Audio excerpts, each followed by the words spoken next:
On l'appelait Djeneba, une belle femme de Yopougon, courageuse, travailleuse, toujours tirée à 4 épingles. À 23 ans, elle était en couple avec Aristide, un gars bavard, doux en parole, mais dur en vérité.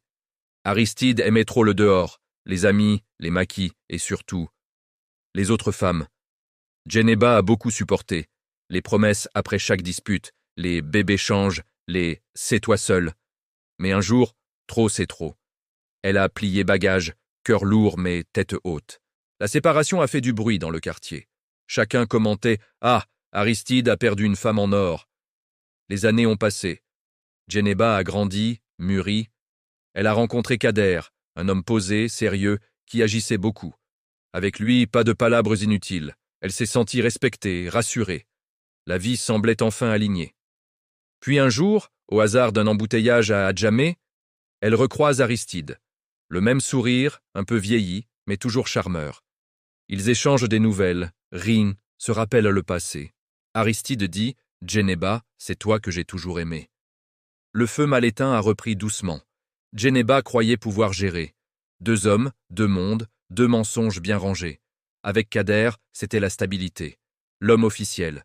Sortie familiale, projet de mariage, photo discrète. Avec Aristide, c'était la nostalgie, les émotions, les souvenirs. C'était le secret. Rendez-vous rapide, messages effacés. Souvenirs rallumés comme braise sous la cendre. Sans même s'en rendre compte, elle menait 2 vies. Mais Abidjan est petit. Jusqu'au jour où la vérité l'a frappée au ventre, elle était enceinte. Quand la grossesse a été confirmée, Kader a sauté de joie. Il parlait déjà de baptême, de nom de famille. Aristide, lui, devenait nerveux. Il appelait la nuit, exigeait des explications, disait « Djeneba, calcule bien les dates, hein ?» La joie est venue, puis la peur. Les calculs ont commencé, les dates se mélangeaient, les nuits blanches aussi. Le doute s'est installé, le stress aussi. Djeneba dormait mal, évitait les questions, devenait irritable. Awa, sa meilleure amie, voyait clair mais Djeneba refusait d'écouter. « Je t'ai dit pourtant, un ex, c'est danger. » Assise seule dans sa chambre, elle s'est rappelé la voix de sa meilleure amie Awa, qui lui répétait toujours « Ma chérie, on ne reprend pas avec ses ex. Un ex, c'est comme du manioc pourri, ça donne mal au ventre. » Là, le rire est devenu regret. Djeneba s'en voulait. Elle regrettait d'avoir rouvert une porte que la vie avait déjà fermée. Elle avait trahi un homme bien et surtout, elle avait trahi sa propre paix. Djeneba avance avec son ventre rond et son cœur lourd, priant pour que la vérité ne détruise pas tout. Elle a compris une chose, trop tard peut-être, mais pour toujours.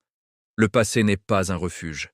Un ex reste un ex, et certaines secondes chances coûtent trop cher. Puis arriva le jour du scandale. C'était lors d'une fête familiale chez Kader. Toute la belle famille était là. On parlait du bébé quand Aristide débarqua, ivre de colère et de jalousie. Il cria devant tout le monde « Arrêtez votre cinéma, cet enfant-là, il peut être de moi aussi !» Silence total. La mère de Kader a failli tomber. Le père s'est levé. Le quartier entier a appris la nouvelle. Kader, humilié, a exigé un test de paternité. Djeneba pleurait, jurait, regrettait. Elle revoyait Awa dans sa tête, répétant encore et encore « On ne reprend pas avec ses ex ». Le jour des résultats est arrivé. Djeneba tremblait comme une feuille de papayer. Le médecin a regardé les papiers, sérieux. « Monsieur Kader, vous n'êtes pas le père. » Le monde s'est arrêté. Aristide, sûr de lui, souriait déjà, jusqu'à ce que le médecin ajoute « Mais Aristide non plus. » Silence, cris, panique. Djeneba s'est effondrée. Tout le monde la regardait comme si elle venait de tomber du ciel. Sous la pression, la vérité finale est sortie. Djeneba avait eu une relation brève et cachée avec le cousin marié de Kader, un homme respecté, père de famille, qui l'avait supplié de se taire. Le test confirma l'impensable.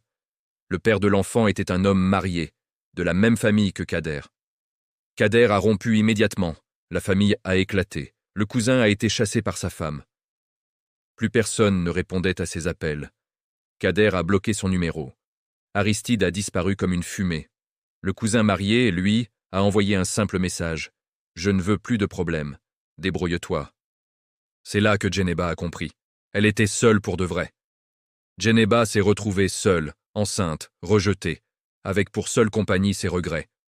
Hawa est venue la voir, sans insulter, sans crier. Elle a juste dit « Tu vois maintenant ? Quand on mélange passé, présent et mensonge, l'avenir devient poison. À Yopougon, son nom est devenu une insulte. Quand elle passait, on chuchotait « C'est elle là !» Femme danger ? Regardez celle qui a détruit une famille. Même au travail, l'ambiance a changé. Les collègues évitaient son bureau. Un matin, le chef l'a appelé. Djeneba prend un congé. L'entreprise n'a pas besoin de scandale.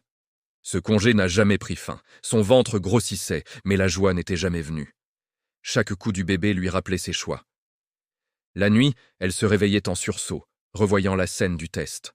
Hawa venait parfois, mais même elle était fatiguée. Un soir, elle a dit doucement « Je t'avais prévenu. Maintenant, je ne peux plus porter ça à ta place. » Et elle est partie. Djeneba a accouché dans un hôpital public, seule. Pas de famille, pas de père. Juste une sage-femme fatiguée qui a dit « Félicitations ». Djeneba a regardé l'enfant, sans sourire. Pas parce qu'elle ne l'aimait pas, mais parce qu'elle avait peur de l'avenir. Le père biologique n'est jamais venu. Il a envoyé de l'argent une fois, puis plus rien. Sa femme l'a repris. Sa vie a continué. Pas celle de Djeneba. Les années ont passé. Djeneba a enchaîné petits commerces ratés, déménagements, humiliations.